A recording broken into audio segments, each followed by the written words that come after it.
Right. I said, does anyone know what is filibustering? Filibustering is a term which is used to denote useless talking. Okay? There is another term, stonewalling. Stonewalling means that you carry out useless activities to delay something. So, what is stonewalling to activities? Filibustering is to talking. There is a celebrated episode of V.K. Krishna Menon, at that time our foreign minister, before you were born. He filibustered in the United Nations for 8.5 hours or something, finally collapsed at the end of it, all right. So, I said we will filibuster till the others join, right. So, we can cover what we did last time. Does anyone remember what we covered last time? You may consult notes. What did we cover? Yes? No, you don't say, Viraj, let him say. All right, you are excused then. Tell me, Viraj, what did we cover? What is leadership? What is leadership? That was first, right? Then? Traits of being a leader, and okay. What will be the value system? All right, okay. Good. So, is that very clear? What is a leader and what is a manager? Did we talk of that too? Yes, sir. Huh? All right. Managers administrators, leaders innovate. Right. A series of different. Okay. But let me tell you, you see, people are not fully agreed because there is big overlap. There are a lot of leadership roles which managers will have to play during their careers. All right.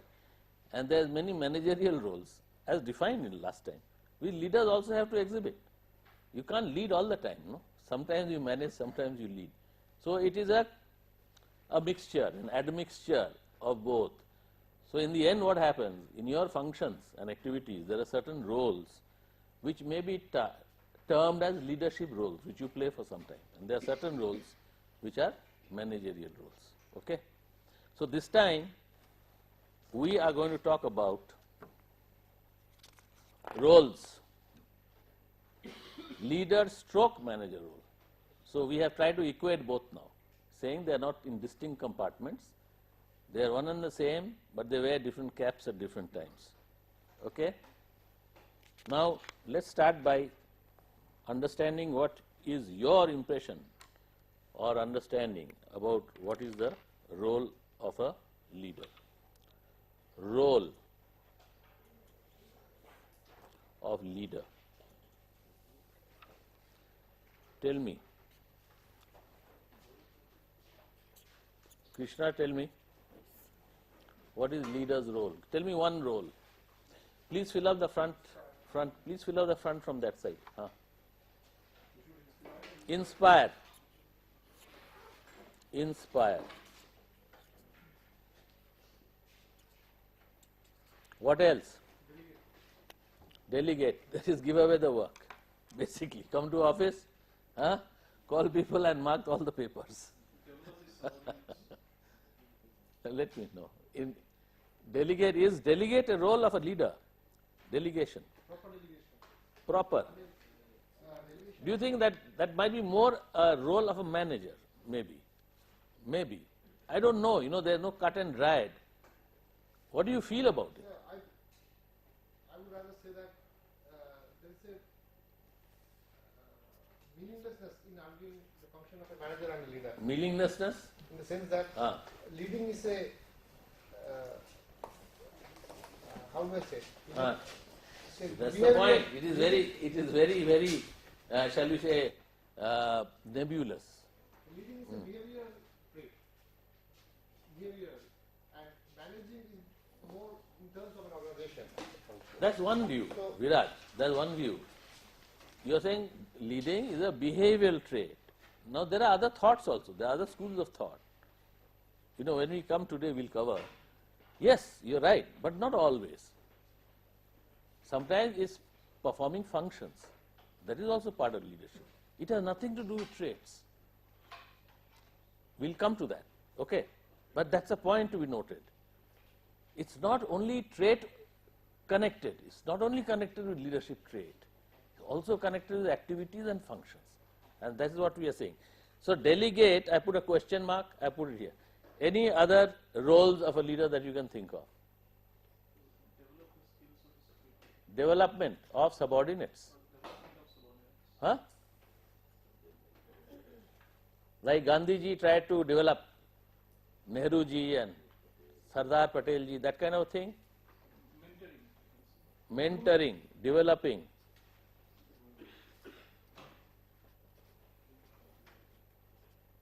Mentoring.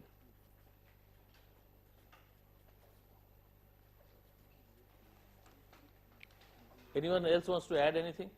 Resolving conflicts. Resolving conflicts, conflict resolution. Resolution. I think so. I think so. But at the same time, it may also be a leadership role. Even leaders at helm of national affairs, they have to resolve conflicts, no? Like the Prime Minister has to resolve the Kaveri waters conflict. Okay? So, it's both. We started this class by saying that there is a lot of overlap of roles of managers, and therefore, we put a header saying leader stroke manager. Okay? Now, these are the various roles, and there are many others which you can list down. But there were some seminal studies done by Mintzberg, and he did it by direct observation. And from his observations, he brought out what he called are basic, very basic primary roles. And within this, there are some subsidiary roles. So, the first he says is an interpersonal role. Interpersonal, that means dealing with people, communicating with people. Okay. And within that, he says a subsidiary is a figurehead role, and that arises from position. Read this as authority. Authority position. For instance, I tell you that I have appointed you with effect from today, Palash, as the prefect or head or group leader of this class. So, I am delegating or empowering you with some of my authority. So, by that very act, all right, you acquire a position, and therefore, connected with that position, there may be many duties which are ceremonial. Vinod Gupta comes. Okay, so as a class rep, you go to the station to meet him. Okay? So, these are all ceremonial. Look at IIT director. Look at the amount of ceremonial work he has got. My God. It's mind-boggling. Every day or the other, there's some ceremonial work. You have so many short-term courses being run, each vies with the other to have the director come and inaugurate it. Okay? Now, so far we haven't done it. Maybe we should run a few short-term courses. Call him to inaugurate. Then you have the Hijli school has the annual athletic meet. They'll call the director. You have the Republic Day, flag hoisting director. So, it's full of ceremonial. The moment he is not director, but he is promoted, let us say. All right? That ceremonial role goes. It is there everywhere. So, this is one of the roles. Leader role, motivation, subordinates, and accomplishing, all right, subordinate development, accomplishing organizational goals. This is well known. This is more like a manager's role. All right. What else? He also has a subsidiary role, which is a liaison role. Okay. And what is liaison? It is basically interacting external to his group or his unit or organization. What is the kind of liaison role which, let us say, IIT director has to play? What kind of role?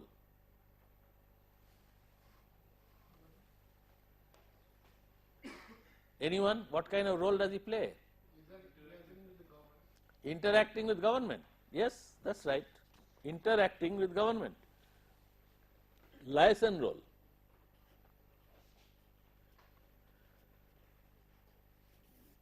So, regulatory authorities, let us say. Huh? What else? industry. What else? Other IITs, research organizations,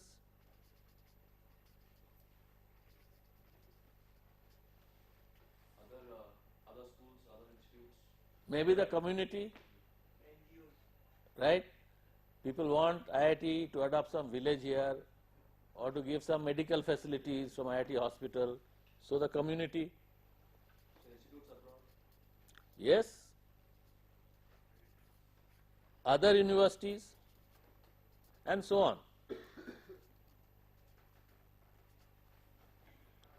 So broadly, according to Mintzberg classification, you have the interpersonal role, and within that you have the liaison role, all right, and you have the ceremonial role, and you have also your own leadership role, which is more a managerial role, all right, motivating, developing subordinate, accomplishing organization goals, and so on. Next major classification is informational. Informational again has subdivisions: monitor, disseminate, and be the spokesperson. Monitoring is scanning environment and collecting information. Scanning environment and collecting information. Disseminating is sharing information. Spokesperson, sharing information with outsiders.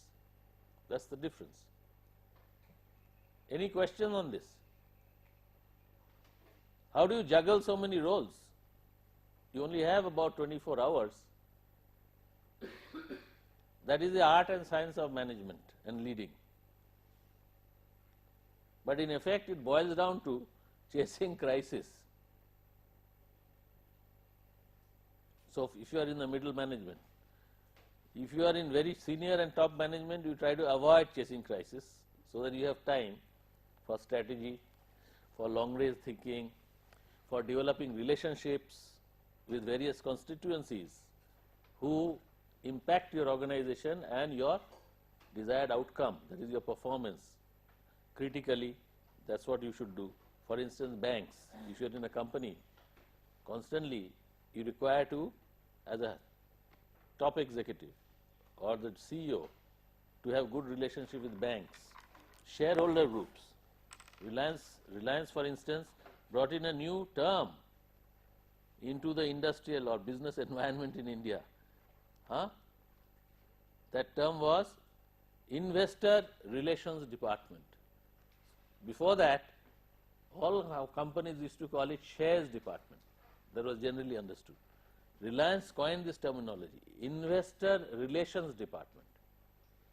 So this term, relationship all the time, because Dhirubhai Ambani, if you remember, one of the unique things he gave to the environment, business environment, was the small investor.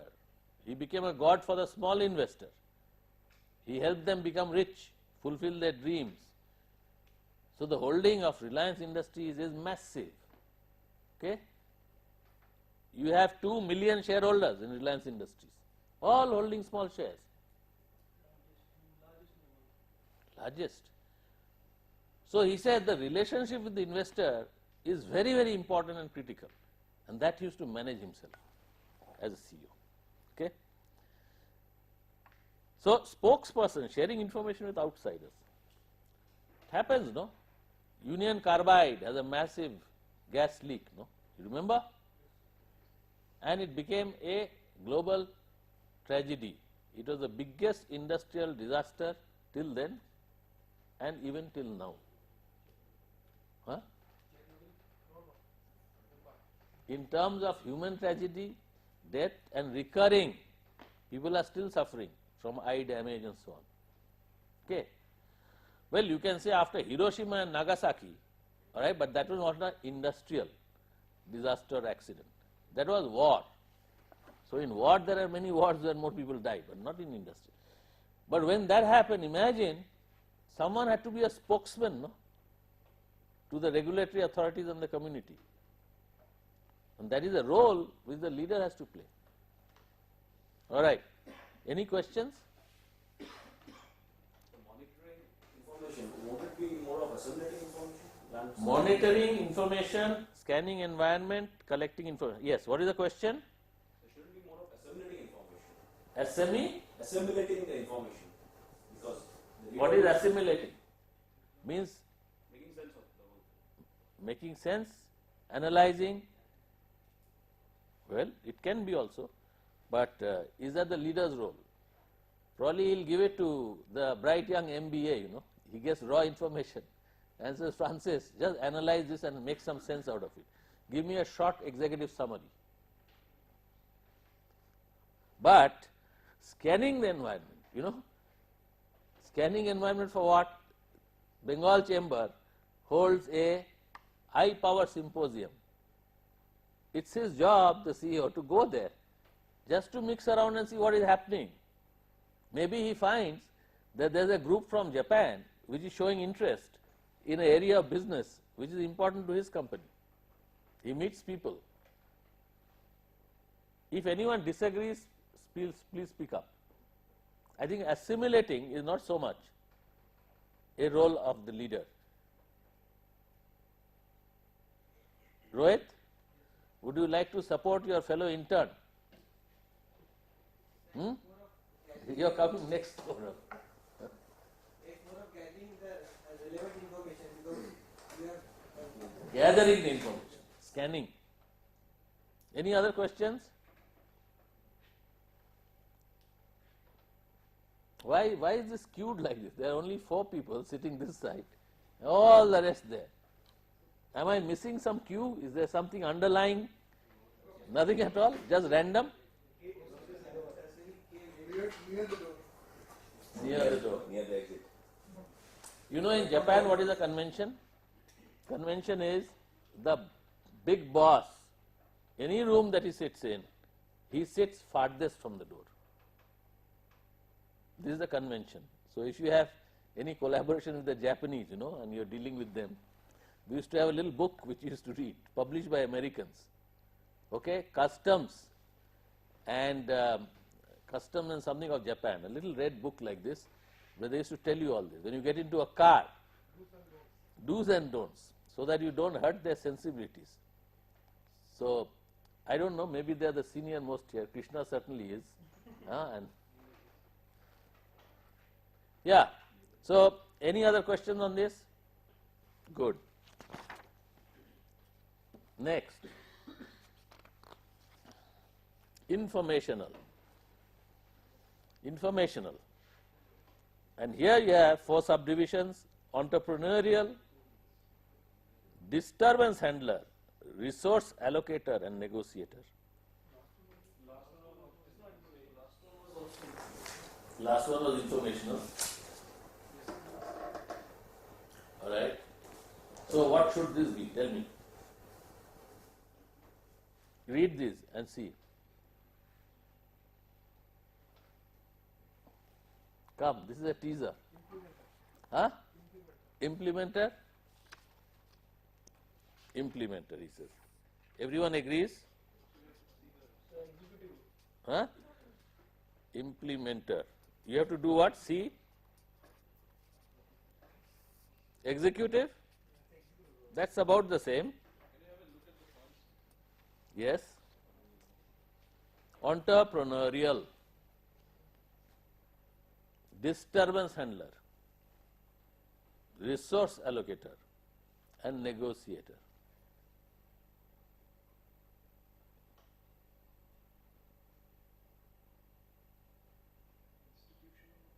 No, not institutional.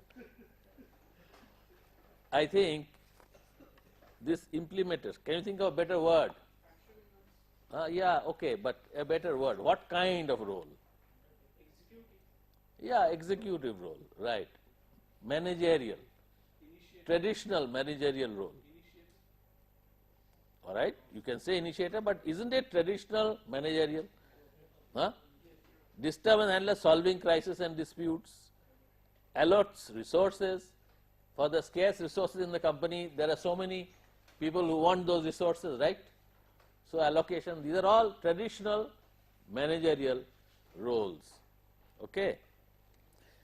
and negotiating at all levels to do his department's work efficiently. This is a cue, a hint, his department. So, it is a managerial kind of role. Any question on that?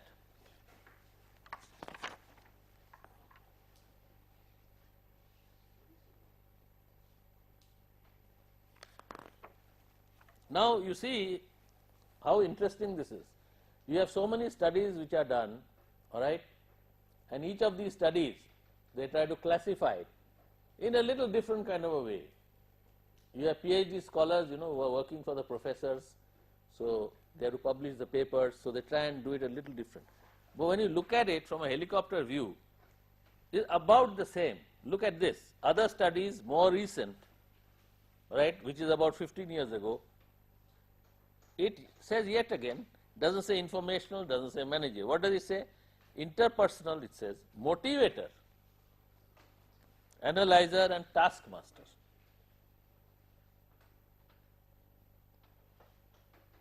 Okay?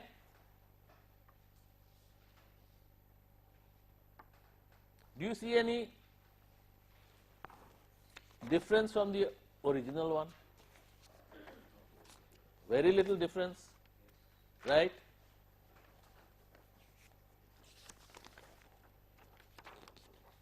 Interpersonal is same, interpersonal, right? No change. Motivator is also there as a sub part, all right? Now, informational.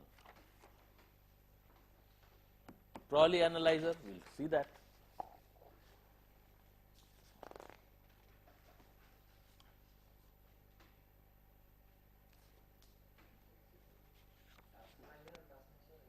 Taskmaster, yes. So, Is it necessary for a leader to be a hard taskmaster or what? good question, good question. Is it necessary for a leader to be a hard taskmaster? Come, someone tell me. Is it necessary for a leader to be a hard taskmaster? Huh? What is hard taskmaster? That means he demands that whatever task is set. Well, firstly, he gives demanding tasks. Okay? That means instead of 2 exams in the year, let's say we give you 6 exams. Okay? Instead of earning how many? 88 credits or so for your MBM, we say you have to earn 200 credits within the same 2 years. That's giving hard tasks, you see. Starts with that. And then having given the task, he insists on targets, which are tight targets. Like in America, you saw, they are very fanatical. Right or wrong, they are fanatical about meeting time targets. They are little different from us. Most of our projects, they go beyond, time overruns, and consequently there is cost overrun, because time is money. But there, they are very, very careful, and in fact, they judge your performance quite a bit on the timeliness with which you do your work. Would you agree? Yeah. That's one of the hallmarks of a productive and society in the first world. It goes everywhere, runs like a thread throughout the society, including coming on time to parties, picnics, anywhere. Time is very, very important. So, that is hard task. You set stretch tasks and then you insist and demand that you do them. Rather than pushing, he motivates other people to do it. That's another way. He says that he motivates. That means he gives easy tasks, but he says, look, I know you can do better. So I don't have to set it for you. You do it on your own. Motivation. You can get quick wins. Yes, motivation is also a powerful way of doing it. Yes, Rohit? You can get quick wins out of that approach, but ultimately, Ultimately, the subordinate will turn wiser and understand that it is You see the different kinds of values and attitudes which are coming out. Each of you is going to be a manager, right? Each of you is going to have different managerial style. You will play more or less same roles, am I right? You will go to corporations, roles are more or less same, but your styles will vary greatly. And we will cover that, what kind of styles you have. All this has been researched. But what you are saying is very right. There are two types of styles. One is a task-oriented style. The other is humanistic or people-oriented style, motivation. Okay, some managers, their style is people-oriented. Now, which is better? This is the eternal debate. It has to be balanced. Everything in life has to be balanced. Right? Why are you laughing? It's a verity, it has to be balanced. Then they come up with something called the situation, right? In different situations, you require a different kind of approach, is it not? Yes or no? So you have to have a skillful combination to be a successful leader and a manager. You have to skillfully combine the big stick with the carrot. Okay? Now,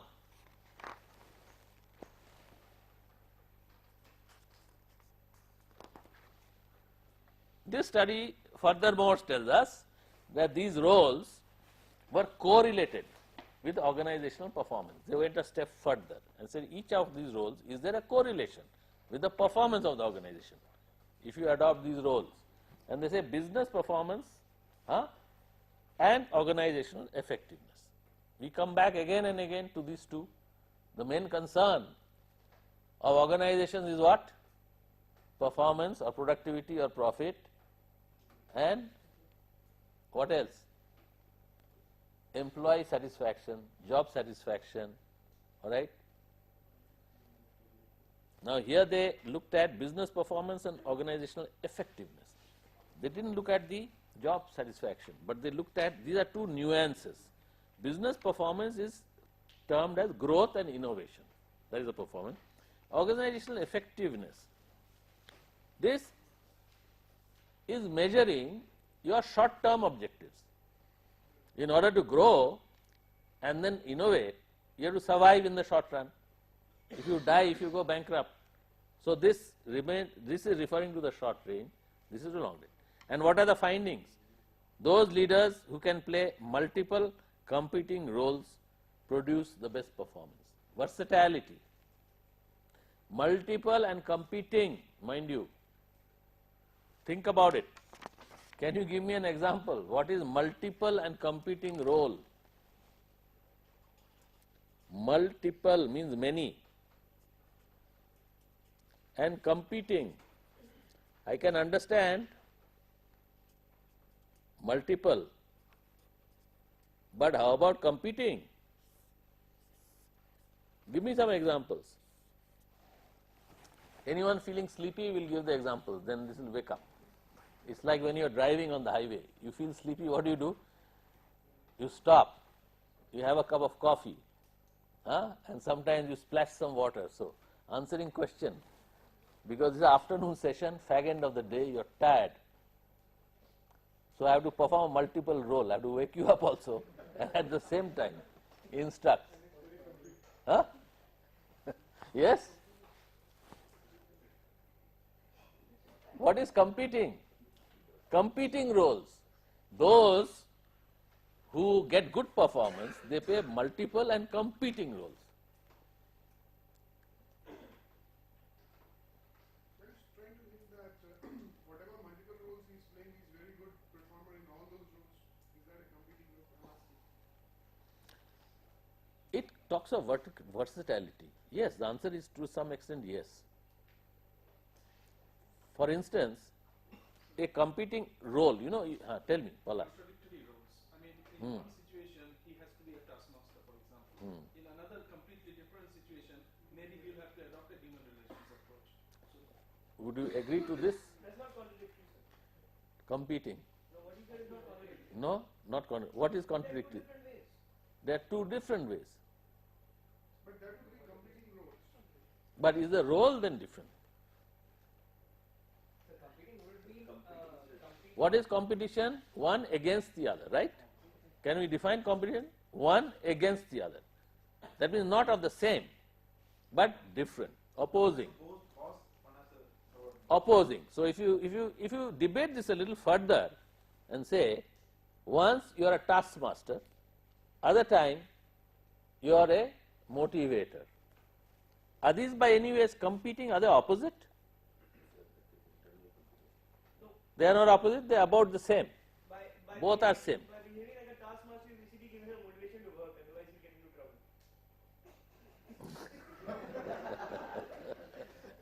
Is a little far-fetched. I think it is competing, is it not? Because it's the opposite, is absolutely 180 degrees apart. Now, not many of us can do this. Huh? It sounds easy, but we all have our styles. We think we are doing something this way, but we don't know. How we know? We get feedback. We may think we are very expansive, we are great motivators, and we are human oriented, people oriented in our style. But sometimes you are in for a surprise. If you get anonymous feedback, the feedback tells you no, that's your self-perception. Actually, you are quite dictatorial and authoritarian. Huh? So, now, how many of you can play multiple competing roles? That's what you are preparing for. To give good performance, those who give good performance hopefully will get good promotions, they will be successful, no? Sir, isn't it the competing roles that the leader as a subordinate, also a leader as a boss? Are these That's interesting. Yes. That is interesting. Take that question forward. Is it like being a leader and being part of the team at the same time? yeah, so He said it first. He gets the credit for that. Huh? He said it first. Krishna, it is an interesting thought. What he is saying is competing level-wise. First you are talking to your subordinate, all right? Then you are a boss. Then you are talking to your boss. You are a subordinate. And you have great skill in playing both these different roles. I won't call it competing yet. I said different roles. competing, Huh? competing within. These two roles are competing. Competing within. So this is the value of debate. You see, so many aspects and facets come out. These are not competing roles, these are conflicting roles. You see, all competition, gentlemen, doesn't necessarily bring conflict. Would you agree? If you don't have dysfunctional kind of competition, all right, like you have competition in the Spring Fest, does it give conflict? Usually not. But it may give conflict if it's not a fair competition, if the rules of the game are not followed. Okay? Right. Yes, tell me. Competing should necessarily mean something is common there. Besides the fact that the same person is doing two different roles, it could also probably mean that two different roles require the same set of skills for him to deploy, and which is why he is dividing time now. Yeah, but what is he competing against or with? That's the These point. are competing against the roles that Okay. he perform. Give an Competing example. for the skill set. You may be right, but try and give an example, because all this, if you give an example, then you get clarity in the point that you are putting forward. Now that's the difficult part, to give an example.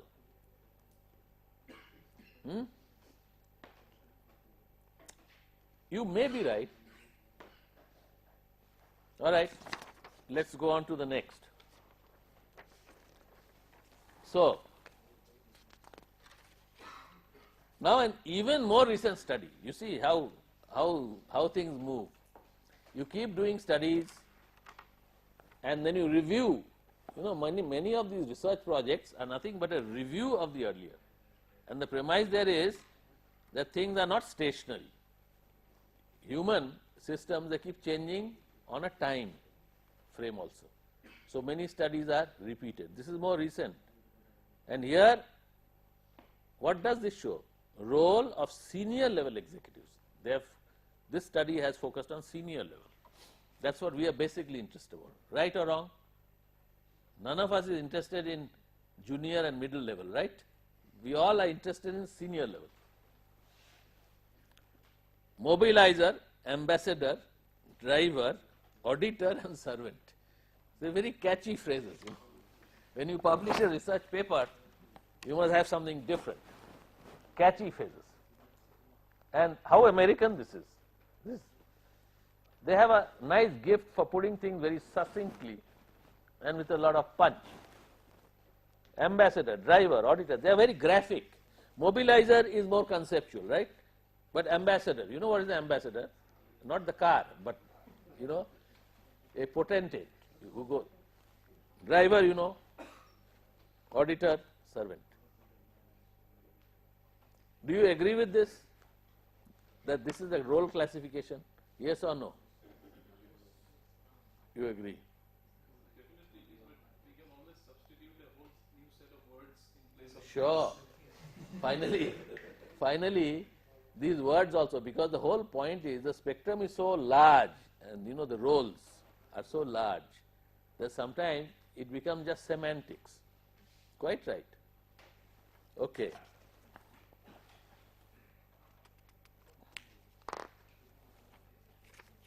Now, we have talked of roles and we have talked of what leadership is.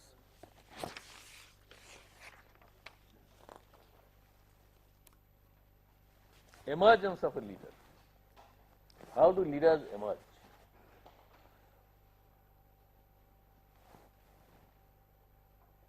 We have a term called emergent leadership. Leader is chosen by members of the group and a leader status is given to him. The leader's style and interpersonal relationship with the members of the group plays a significant part in his being chosen.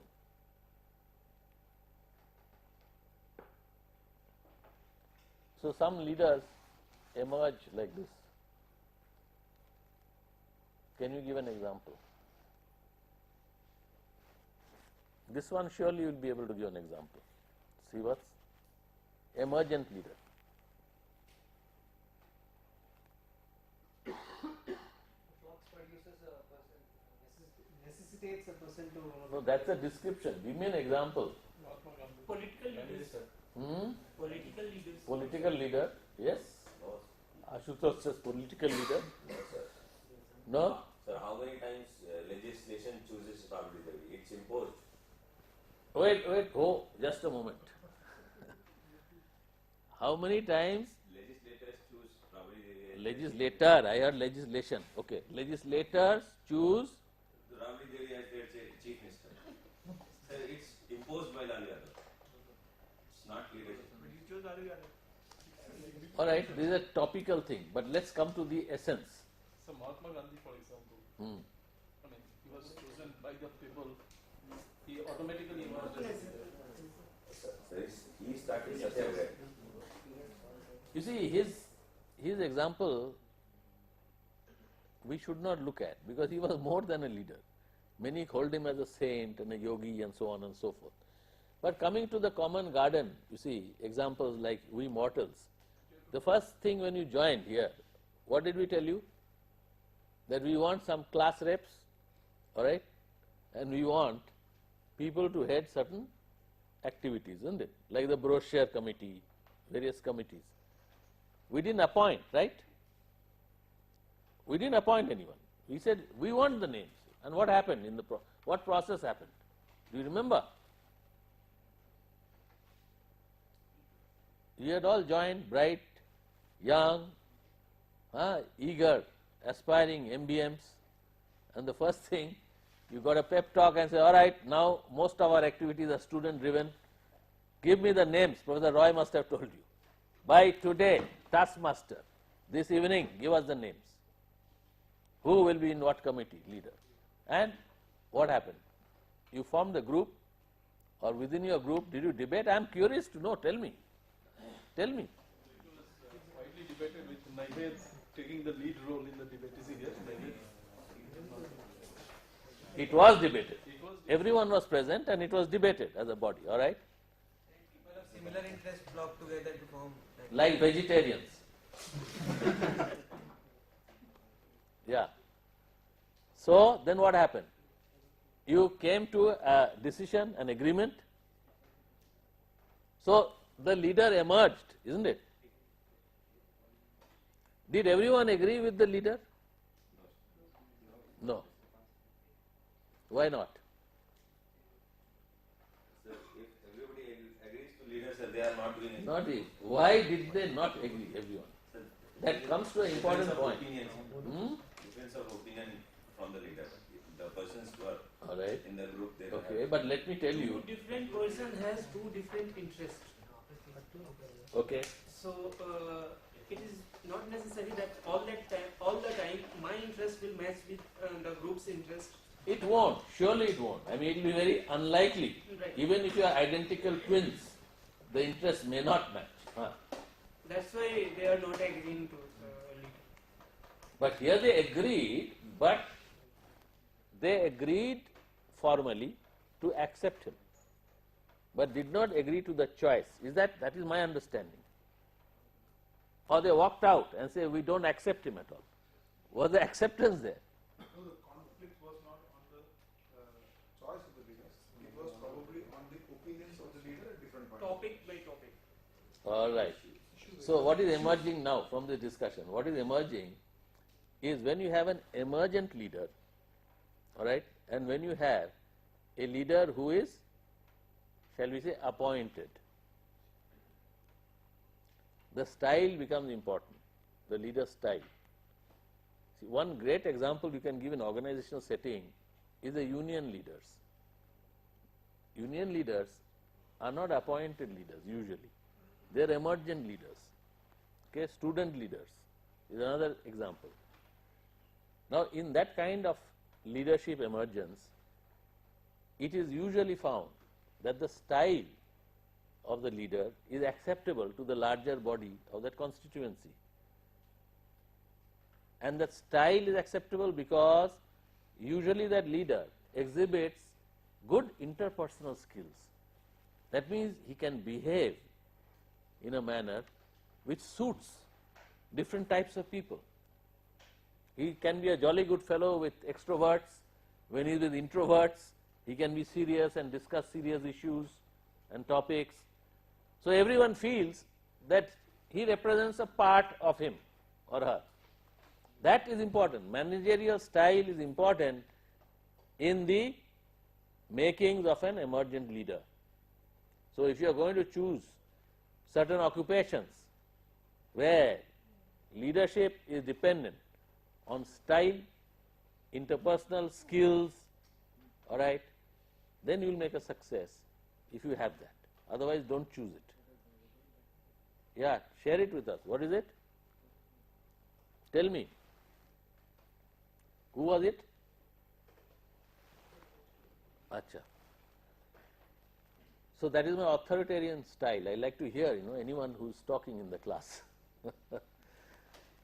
On the other hand, an appointed leader, the style is not relevant. Is it really relevant? Someone is appointed by an authority who is legitimate authority. He appoints some leader.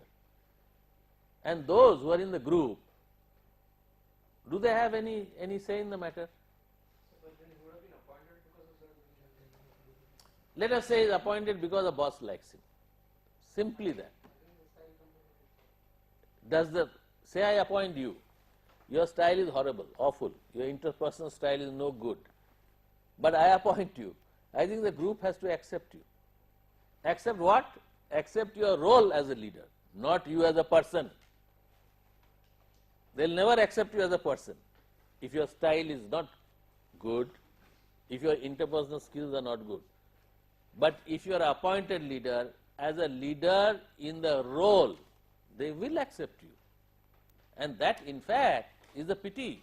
What happens particularly in management union relationships, you have, I think I mentioned it before in your class, my experience is leaders from the union side are usually better leaders than managers who lead from the management side because of this same point.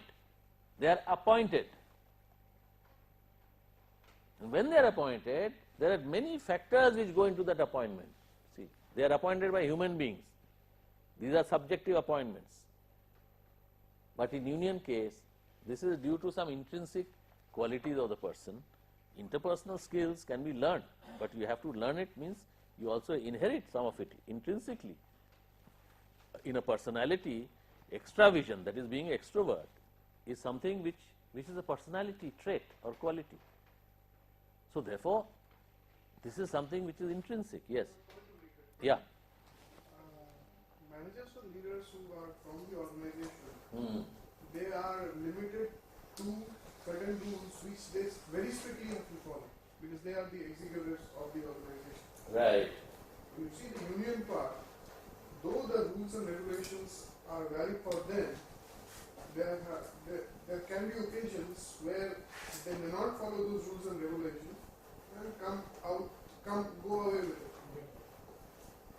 It is basically a scenario, for example, when Bombay police catches the underworld, the kind of killings the underworld does. The moment Bombay police reverts to that kind of killing, the underworld activities stop. But normally, when they are more within the rules and regulations, things go on. What I'm trying to say is, basically, people who are internal to the organization as executives, whether the police or the managers inside the organization, they have to strictly follow the rules and regulations. Why I am not responding? Because I was only thinking that what we are discussing, when I say union, I mean union which is employees also of the company, not the outside leaders. I was talking of employees definitely, but blue collar employees with. But are they not subject to the same rules, regulations of the company? They are. But suppose some blue collar employee union leader taking the cases and Hindi movies into account about, say, for example, the mills which have closed down in Bombay. Right. The kind of if they come into a physical conflict, say a union leader or a big honcho of the workers' union, which the manager who is trying to control will not come into. Because he cannot, he is totally bound by the rules and regulation and whatever his reasons, he practically not to control the situation. My view, I don't quite agree with you, Gaurav, because my view is that both are bound by the same kind of rules and regulations. An employee who is a union leader, a manager who is an employee, they are both bound by the same rules and basic rules are same. You cannot conflict with the organization, right? So that, suppose you are the CEO, you are telling me this, as a manager I will 100% abide by what you are saying because it is a stricture and rule. But say Atmaram, who is not executive form, the executive portion of the organization, is a blue collar worker, very much an employee. There might be a situation where his tolerance level may be on the check. So he may go overboard and he may forget about the rules and No, are you saying that how does a union leader control his constituency? Or is that what you are saying? I'm saying that being executive in an organization Yes. means I have gone through a certain education system. Okay. Which when some organization says that this is your limit, I really understand that's my limit. But Atmaram has not gone through that education system. No, you are raising a larger issue now. And What is right and what is wrong, you don't require education to know that. You explain. Degrees of freedom vary. Degrees of freedom. The union representative, the degrees of freedom are generally higher. I don't agree. Because they have I don't see how. No, this is more to case of unions which are backed by group. No, I am making a premise here. These are not outside politicians who are presidents of the union. They are your own employees. if they are your own employees, they are subject to the same rules, limitations, as well as license as the manager. Yeah, but then they are, The only, हाँ they ji, are backed by some external organizations which are more powerful than the organization itself. And what do you do? that's different. So, That is different. That is not germane to this discussion.